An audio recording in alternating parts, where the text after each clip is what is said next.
मुदाकरात्तमोदकं सदा विमुक्तिसाधकं कणाधरावसन्तकं विलासिलोकरक्षकम् अनायकैकनायकं विनाशिते भदैत्यकं नताशुभासुनाशकं नमामि तं विनायकं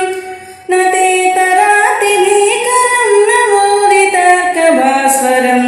नमत्सुरारिनिर्जनं नताधिकापदुद्धरं सुरेश्वरं निरीश्वरं गजेश्वरं गणेश्वरं महेश्वरं तमाश्रये परात्परं निरन्तरं समस्तलोकशङ्करं निरस्तदैत्यकुञ्जरं दरेतरोदरं वरं वरे भवत्रमक्षरं कृपाकरं क्षमाकरं मुदाकरं यशस्करं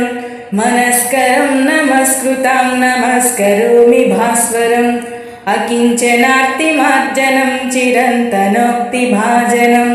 पुरारिपूर्वनन्दनं सुरारिगर्वचर्वणं प्रपञ्चनाशभीषणं धनञ्जयादिभूषणं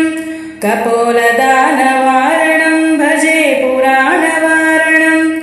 नितान्तकान्तदन्तकान्तिमन्तकान्तकात्मजम् अचिन्त्यरूपमन्तहीनमन्तरायकृन्तनं हृदन्तरे निरन्तरं वसन्तमेव योगिनां तमेकदन्तमेव तं विचिन्तयान्ति सन्ततं महागणेशपञ्चरत्नमादरेण योन्वहं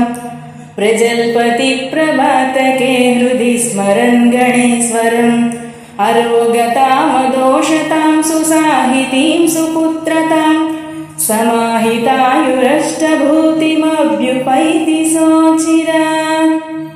इति श्रीमच्छङ्कराचार्यकृत श्रीगणेशपञ्चरत्नं सम्पूर्णम्।